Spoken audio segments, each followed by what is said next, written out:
Hi, welcome back to my YouTube channel. And I just thought I'd take some time to share with you some of the things that have been happening in my world in the last week and a bit. A few things photographically that I've enjoyed.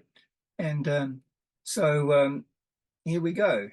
I'll start with the most recent one. Last Saturday, I did some family photos. And for a family, though some of the grown-up kids came from interstate with a couple of toddlers, and there was another couple here with a new baby. And the dad of the family is not very well, and so his wife wanted to organise and have some family photos while it's still possible to do something like that. And so we went to a nursing home, some gardens there, and took some family photos. And it was an enjoyable day. But when you do that sort of thing, you need to know what you're doing to a certain extent to make it reasonably successful. When you're shooting in open air, which is what we were doing in some gardens there, and you've got little kids involved, how do you engage people? How do you get some decent shots? One of the things the wife asked me of this gentleman was, what sort of things should they wear? And I said, oh, I don't know really. Whatever suits you. Maybe something that you associate with your husband. And she said he always wears flannel hats. So she decided they would all end up bringing some flannel hats, and we'll have a shot with everyone with Dad in the middle with flannel hats on. And we did that at the end of the shoot. But at the start of the shoot, I wasn't sure that that was just going to happen. So I just explain, when you go on these sort of shoots, when you do this in weddings or otherwise, there's lots of little kids involved, flower girls or page boys or just relatives of the bride and groom, and you want to try and get photos of them. And I always say to people, well, just let them be themselves, and we'll take some shots along the way, some candid shots. They may or may not join in. But there are different techniques that I've developed over the years of trying to engage little kids, and one of them is to get them to think that they're helping me. And at this particular shoot, the youngest one, I don't know whether I said that already, the youngest one definitely didn't want to have anything to do with me. And when I asked about taking a photo, no, quite definite no, and walked off, ran off. And so it was getting a bit anxious as to what was going to happen. So I said to the dad of the toddlers, I said, well, look, I've got a couple of tricks that might work. So I had some cameras in my bag, and similar to these.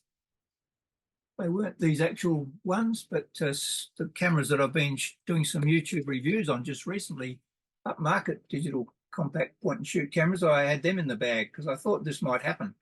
So I got them out and asked these little kids, particularly the youngest one, do you want to have a go at doing this and help me take some photos? And he looked at it and I showed him how to use it, and then he was on board.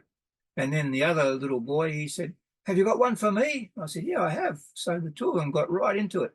And away they went, and they ended up taking more photos than what I did, which was quite interesting, and not like my photos, but they are a record of the event as they saw it.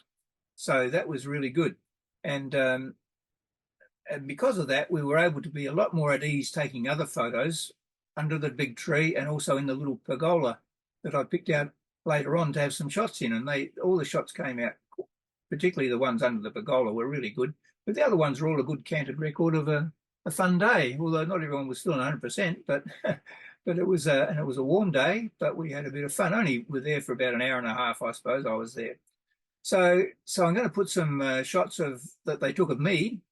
For privacy reasons, I won't show shots that they took, and you can get some idea of what they were doing. I'm going to also show you some photos that I took on a family shoot some years back with these three girls, and they're all probably almost pretty grown up now.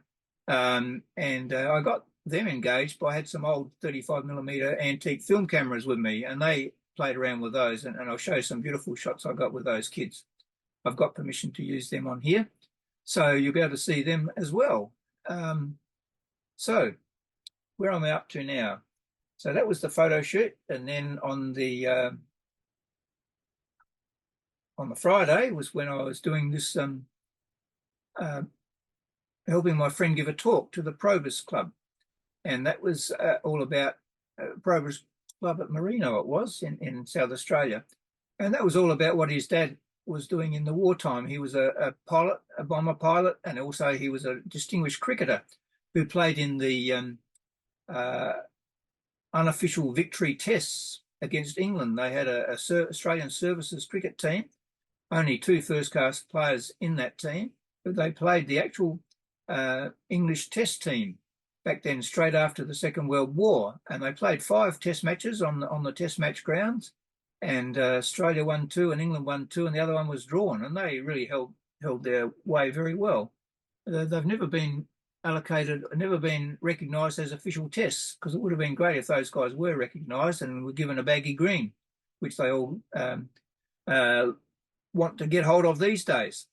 So I'll show you a little bit of that, how that went. I had a PowerPoint made, and we've done this talk before a couple of times, and there are interviews I've done with Greg on my channel, which you can look up and see about his, if you just type in Ross Stanford on my YouTube channel, you'll probably see something come up about that. But I'll show you some photos, maybe a little bit of video that I took on the day while he was giving his talk.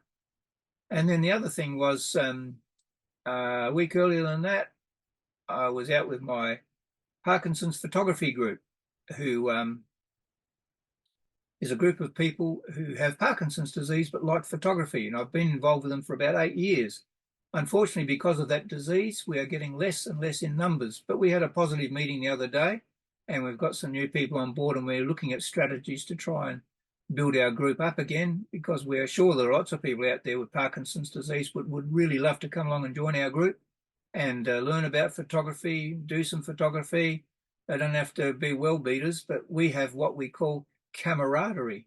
It's a pun in that group. So that was a really good day out too. So there are things, if you look in Parkinson's disease on my YouTube channel, you might find videos I've done about that as well. So thanks for watching. I'm going to put some pictures of these girls with the old vintage cameras and some photos that these little kids took of me, just at 1 or 2 on the photo shoot on Saturday, and some photos of Greg. I'll put captions on some of the shots, or I might speak to them. So thanks for watching. Like if you like, subscribe if you wish, and I'll see you next time. So these are just a couple of shots that the little tackers took of me on the day, their point and shoots. I love that one. And these are the 3 girls that I was talking about. Now notice the lighting. There's a polystyrene foam board to their right, and then on the left of where they are, there's an open door, so there's light coming in. They're getting light coming in, which is reflecting off the board on the end there to naturally give natural light for those shots. So there you go. That was all quite interesting, and always works well if you've got some cameras that you can share with these kids.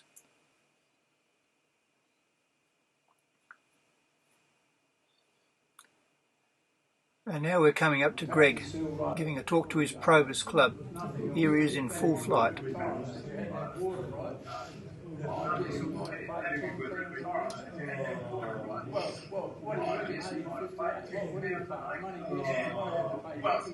do you reckon, 158? What do you pay? I'm only guessing. You might have to pay £20 an acre. This is Greg wearing his dad's medals and his dad's hat, and that's a photo of his dad. That was the start of our PowerPoint display.